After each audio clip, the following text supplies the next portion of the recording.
The opinions expressed on this program are solely those of its hosts, guests, or callers, and do not necessarily represent the opinions of WTBR-FM, its management, other producers, or sponsors. Well, the Google Wallace didn't get herself ejected in the state final all for some dumb stuff. Yeah, that's true. I don't want to say I dreaded showing up to this football game on Friday night, but yeah, we'll see what happens. like, if you want to talk, you have to talk into the microphone. There we go. Mic to mic. I'm lost.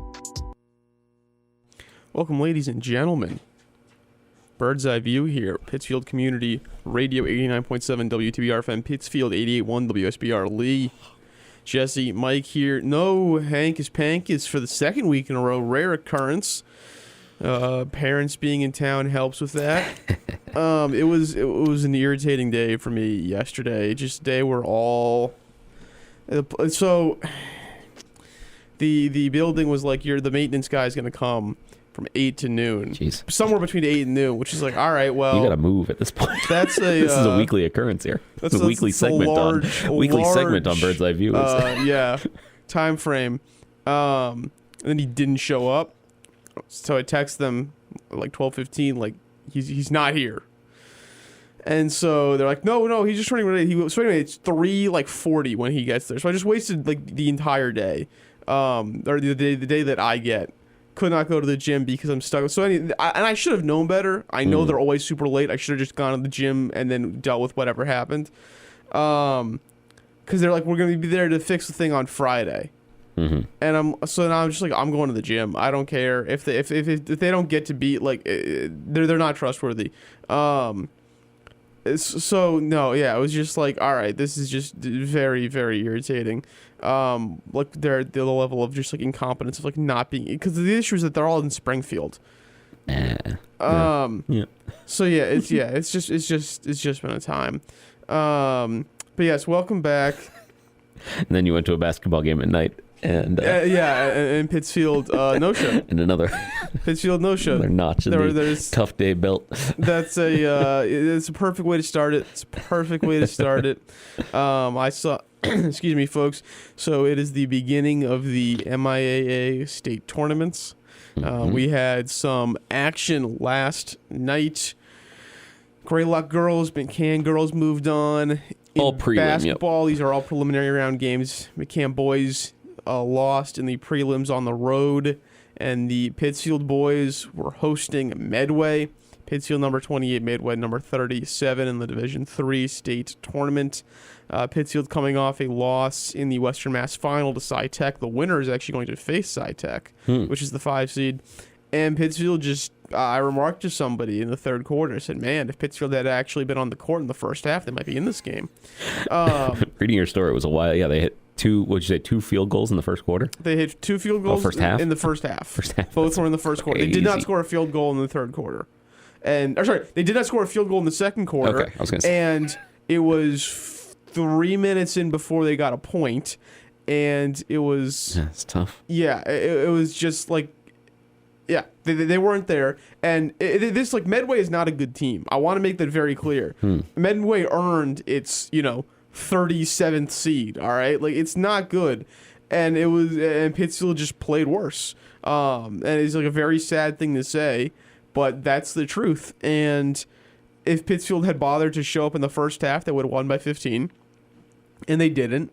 And the fact that Medway wasn't very good and Pittsfield was sort of playing defense is why they were only down 8 at halftime. And they quickly got down 13 in the third. And I'll give them credit. They had some real energy in the third, and they made a big run.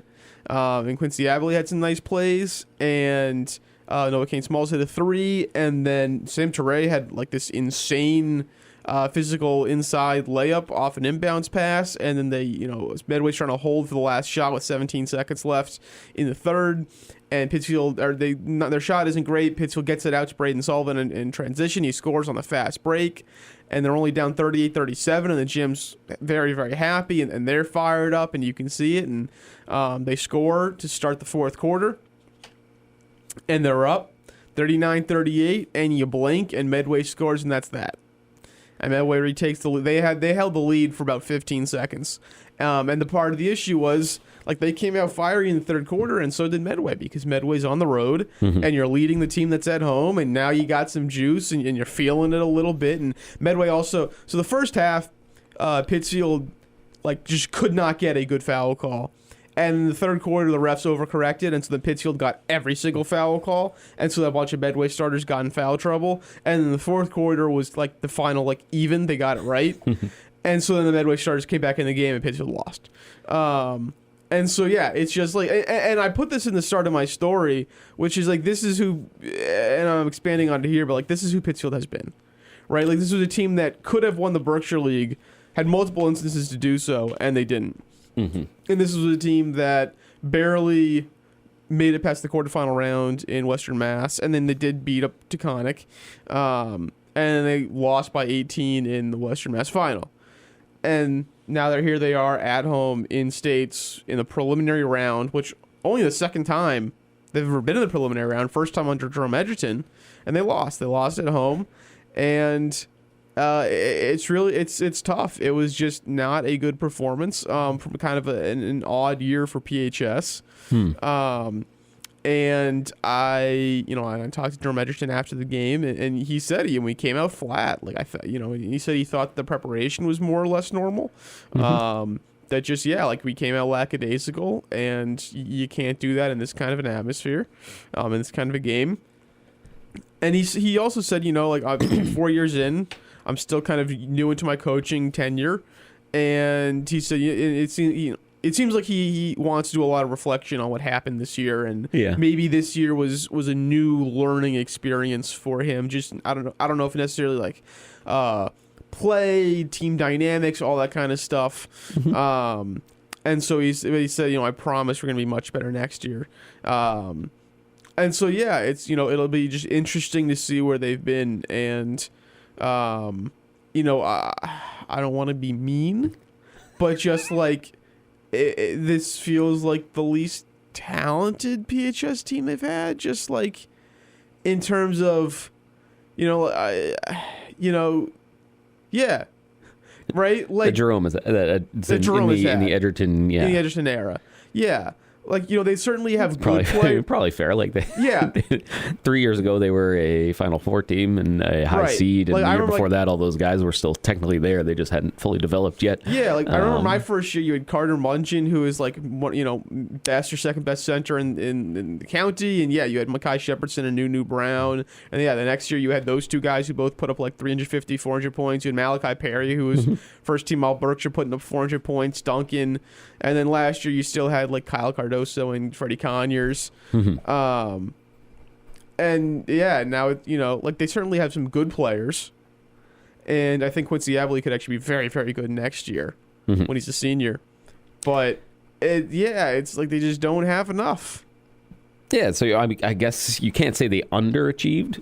No, I think this team, given what we thought of them in the preseason, coming in, to have a shot at the Berkshire League, to beat Drury twice, to make another Western Mass final, they kind of did all that, and it's just this state tournament being on the road is certainly a massive challenge. Medway had to travel a long way. The teams, Greylock and McCann, had to play last night. Every team that's coming to the Berkshires this weekend is going to have to travel a long way. But as the home team, it is incumbent on you to take care of business early, because while being on the road is challenging, being on the road can be like invigorating. If you find yourself in a game, all of a sudden it's us against the world, and you're looking forward to, this is going to be a raucous, awesome bus ride home once we ruin this team's night here. Well, so you can't let them do that. I was checking NFHS, and it's like the Greylock girls are 33-17 in the third or fourth quarter. It's like, okay, they hit a 32-point lead at one point, I think. Right. And so this is taking care of business early. Like, we are going to dominate you on the scoreboard. We are going to completely control this game, and it's not going to matter. And so, the final score was like 59-46. And the reality is it was only that close because they took out all their starters, and then David Prouty went on a run in the fourth quarter when the game was out of hand.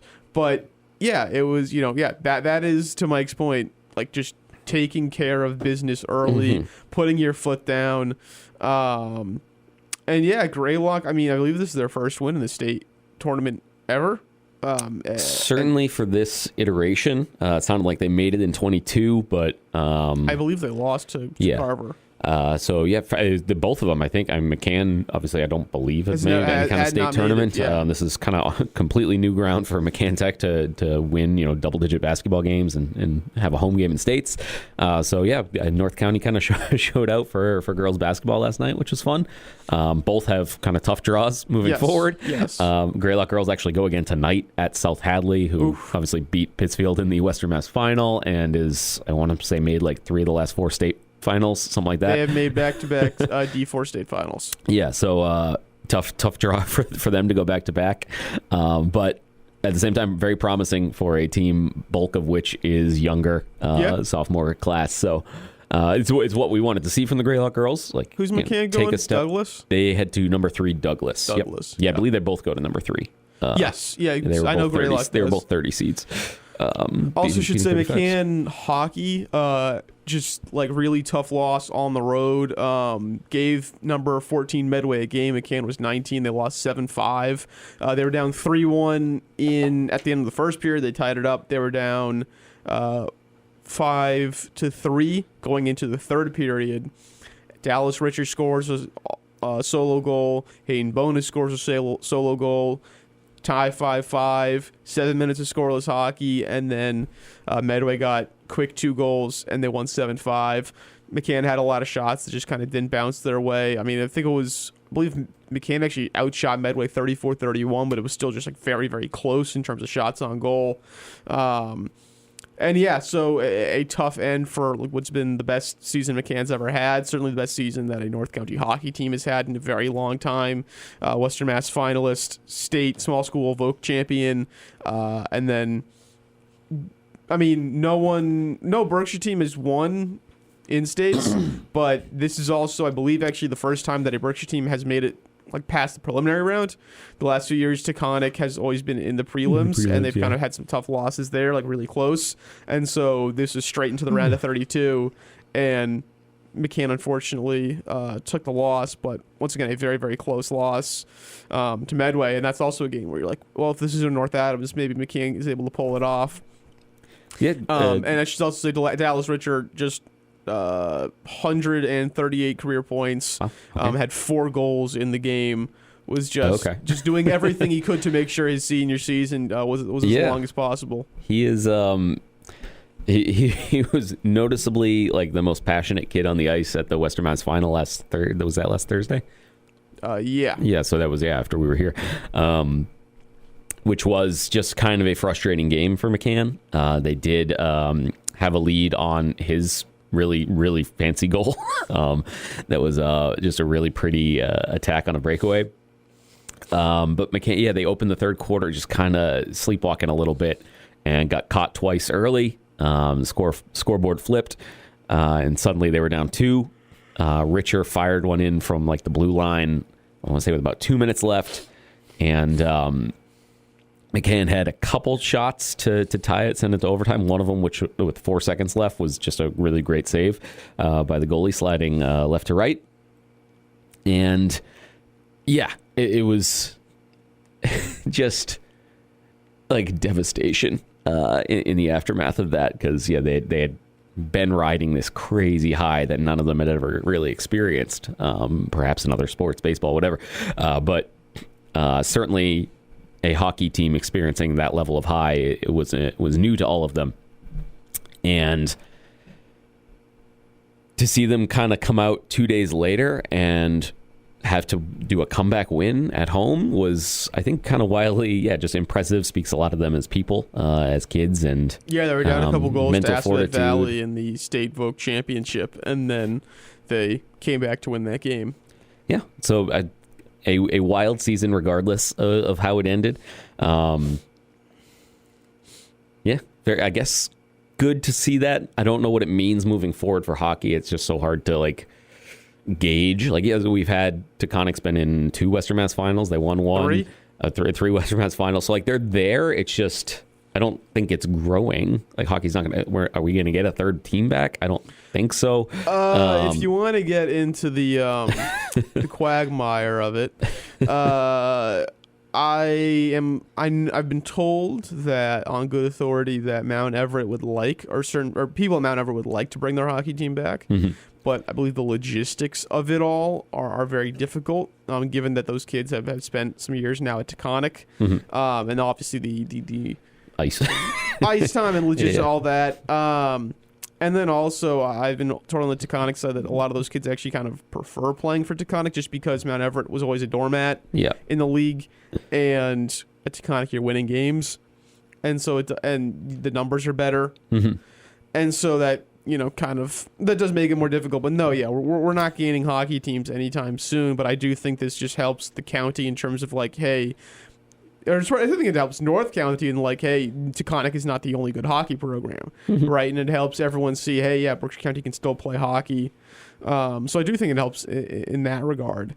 I mean, yeah, like this is outside of the season that Taconic won Western Mass. Like, this is the best season that any Berkshire team's had in a while.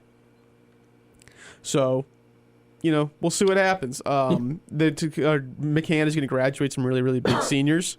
That's what I was trying to figure out. Like, is this just a blip? That'll be what's that one special season, or does this mean we have hockey for years to come here? I believe Hayden Bowen is back. Everett Bayless is back. Ben Harris, their goalie, is back. They'll have some key pieces back. Richard's gone. Braden Canales is gone. Some high level goal scorers will be gone for sure, but some of their big offensive pieces will be back. Their goalie will be back. They should still be decent next year. I don't think they're going to go undefeated in their league, but they should still be decent next year. And actually, this year I think will help because Matt Parise, the coach, said, it was very, very, very difficult to get games this year, non-league games. And I think and in part it was just because McCain was so bad, no one really wanted to play them and take the power rating. And now if you go out and you have this kind of season, I think it does help and show, hey, look, we're actually going to give you a game. Yeah, you might get into a couple tournaments and whatnot. Even if McCain has to travel for most of those games to Central Mass or whatever. But yeah, all right, we'll take a little break and then keep talking about playoffs when we come back. So keep it locked here on WTBR and WSBR. PCTV Select is a great way to watch local content without having a cable subscription.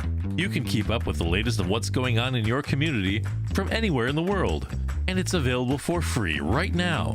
Watch live events in full HD on your TV, on your computer, or on the go with your mobile device. Or watch our large library of on-demand video programs anytime that's convenient for you. No more waiting until it's on TV. Did we mention it's free? PCTV Select is everywhere you need to be. Underwriters are so important for keeping this station alive. Hi, this is Sean Sayre, Executive Director of PCTV. I'd like to thank our local businesses for supporting Pittsfield Community Radio and for believing in the mission of the station. When you hear underwriting messages on the air, you know those companies support WTBR-FM. If you're listening now and your business would like to join in and support us, call me today at 445-4234 and get involved, or visit us at WTBRFM.com. It will make all the difference. Welcome back, folks. WTBR, WSBR, Bird's Eye View here, Jesse and Mike. We were talking some playoff basketball, some playoff hockey. Should mention the Alpine State Championships were yesterday, and we had some decent enough finishes for Berkshire County. Eliza Mullen, who was the PHS standout the last 2 years, swept slalom and grand slalom events. On the girls' side, she matriculated out. So it was kind of a who's going to step up next for Berkshire County. Lennox's Oliver Kirby took fourth, if I want to say correctly, and the Lennox boys took third overall. So not a bad time, but just not quite the dominance we see on the Nordic side. Yeah. Certainly not nothing like we had on Nordic, but pretty like what I expected going in was leave with a couple medals. Seeing the so Lennox had the they swept the season on the boys' side. Kirby is now a two-time county champion for the boys. On the girls' side, Lennox's Mackenzie Valenzuela swept the season. She won all 6 races, which is kind of nuts. And she won them all by multiple seconds. Like nobody was touching her. She is, like I said, an 8th grader, though. So heading into states, she was there last year as a 7th grader, finished in the mid-40s of both events. So just kind of wanted to see, like, it would have been wild if she won, if she won both races. With the competition that was out here for her, I just had no bearing of where she was going to wind up statewide, but wanted to see her obviously finish higher. And she did. She was 13th in one, 17th in the other. So you can see her kind of trending in the right direction of if she continues skiing for Lennox over the next couple of years, she's going to be in the mix for state titles as she gets a little bigger, a little stronger. On the boys' side, so Kirby was actually runner-up in slalom last year, so he had just missed a state title. So was expecting him to medal again. He winds up 4th. Got snaked by I want to say he was bib 3, bib 6, 7 both beat him, and then a bib 18 came kind of out of nowhere and snaked 3rd.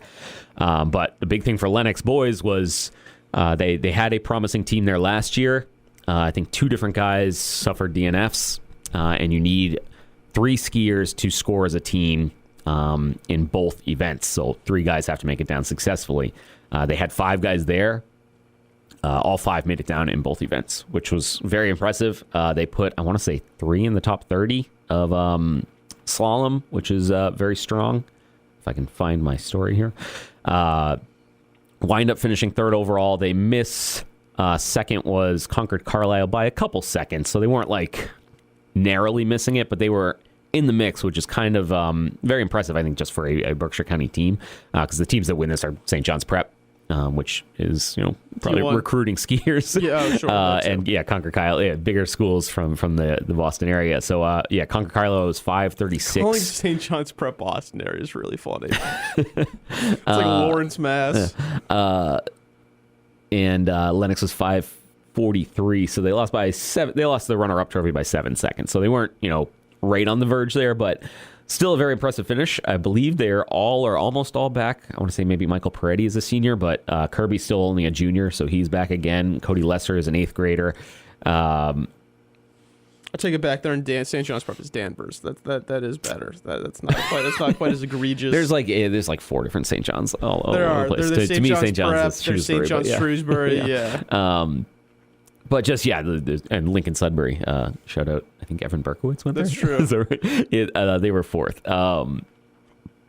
So that'll give you for Boston area. That is a direct Boston. There you go. So Oliver Kirby was 4th. Owen Tanner of Lennox was 9th. So those are the 2 medalists. Top 10 are medalists. Cody Lesser was 30th. Michael Peretti was 49th. So 4 in the top 50. What year is Michael Peretti? I want to say he's a senior. Okay. I'm not 100% sure on that. There was a different brother Peretti as well. Tennis, Yes. and Michael was there, and I want to say he might be their one back senior. then. That's fine. That's fine. Okay. How long has he been here? Okay. And that was that's kind of the gist of what went down. The fun note was Medway girls won their first state title, and their coach, Jeff Rozek, grew up, went to Wacona as a Wacona skier. So it was kind of fun just chatting up with him afterwards. But overall, not a bad showing for Berkshire County. 30 of the 32 runs that went down, because you have 8 skiers on boys, 30 made it down successfully. You said 8 skiers on boys, 8 skiers on boys. 8 skiers on boys, 8 skiers on girls. There you go. You knew what I meant. 32 races, 30 went down successfully. Just 2, I believe, were DQ'd for missing a gate or what have you. But I'd say a successful run, given the highs that we've experienced the last 2 years. A little low, but you can kind of see it coming again. Maybe. And I believe this is the first year that Pittsfield and Ticonderoga were co-op under Pittsfield. So it seemed like Pittsfield had a lot did of skiers did much better this year overall. I mean, the girls got a Berkshire League title. And it seemed like there's just girls may have scored in the mix for top 5, top 10. They had one. They only had 3 girls there, and 1 DQ'd in 1 race, so they're not involved in the team standings. But the co-op definitely helped. The boys was just Lennox and Pittsfield, which I don't love because it just means the other schools are kind of pushed out of the All Berkshire, pushed out of states, but it was clearly, I mean, Lennox went 1, Pittsfield went 2 every single race this year in the boys at Bosquet. So it wound up working out like that. Ruben Freed and Reese Cook-Dubin had solid races for the Pittsfield boys. Isabella Scalise was second for the girls in both races, finishing 42nd and 64th behind Valenzuela. So Pittsfield has some skiers. Shout out to Leslie Mullen. She won her first collegiate race last week up at Castleton. So she's still kind of making noise, doing big things up there as I believe they ski in nationals in a week or two over at Whiteface. So yeah, good stuff coming from Alpine. Always fun to go out to Wachusett. I grew up skiing there, but it is a hike. Yes. And when you text me, like, it's been a 3-hour drive, and in my head, like, aren't you just going? I didn't to realize Vermont? it was going to snow again. What's going on? Oh, We need Vermont? 3 No. hours. That And then I was- read your that was story, Nordic. and it's like, oh, got changed. I'm like, that makes more sense. Yeah, Berkshire East is. I prefer Berkshire East. Yes. I think the skiers do too. It's a little faster, a little more downhill. Wachusett's pretty flat. Yes. But all right. Let's see. We got a few minutes left, so we can say, so tonight, Lennox girls basketball, they play.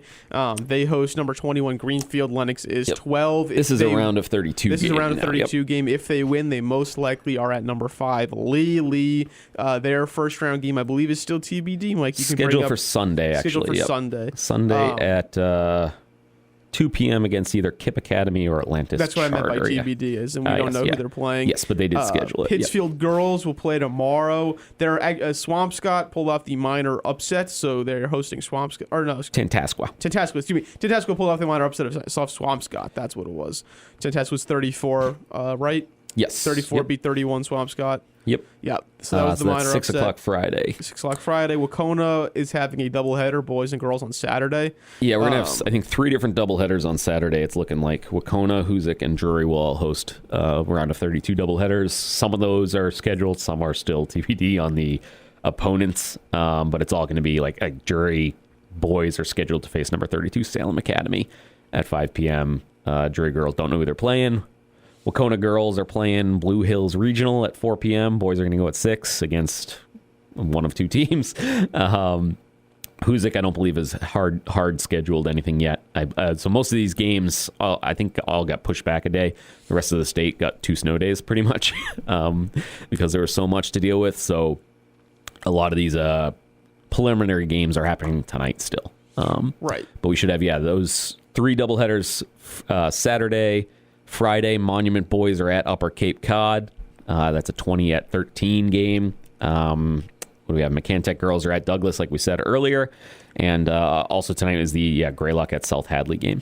I'm interested to see how Wacona does on Saturday, just given that the girls I have far more confidence in. They beat Southwick after losing to South Hadley, and they lost South Hadley by 2 points on the road.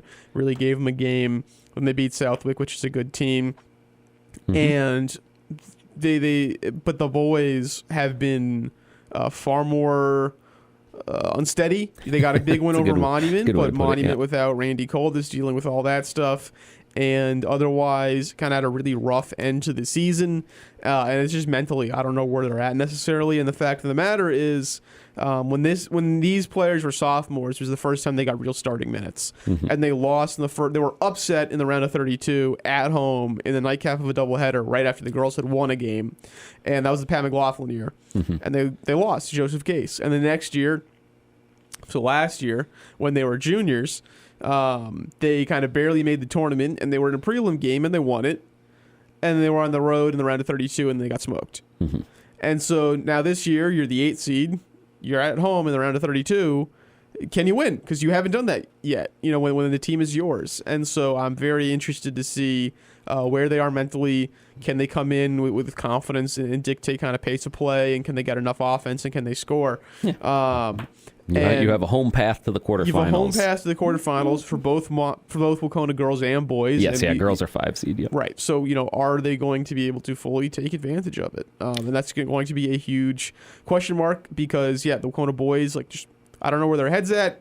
Can they stay ready? Can they stay ready for this game and come out, with juice? And for the girls, it's, I think, just can they get enough offense outside of Madison McCarthy? because that has generally, I think, been their kind of just kryptonite, where their defense usually does well enough, but if no one else is scoring, if no one else can create their own shot, then that's just a big issue. So we'll see what happens as we wrap up here. Like we said, lots of games over this weekend, and then next week we'll get into round of 16, and everything will kind of start to normalize a little bit. Could still be on track for Wacona, Drury, Hoosick doubleheaders. Hopefully we'll be on track for Drury versus Hoosick on the boys and girls side, which would be fantastic.